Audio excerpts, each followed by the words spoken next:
Yan yung church. Yan. And of course, different shops sa buong paikot na yan. Mga shops na yan sila. Yan. And doon din.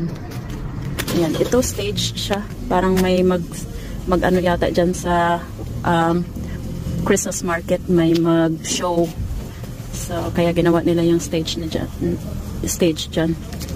And ito kung makikita nyo, itong mga star na yan. Ito. Magla-light yan siya sa gabi, kaya maganda siya.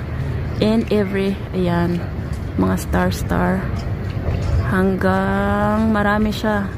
Kaya mas maganda talaga pag sa gabi dito pumupunta. Kasi makikita mo yung mga lights. And ayan. And yan po. Doon yung magic area ng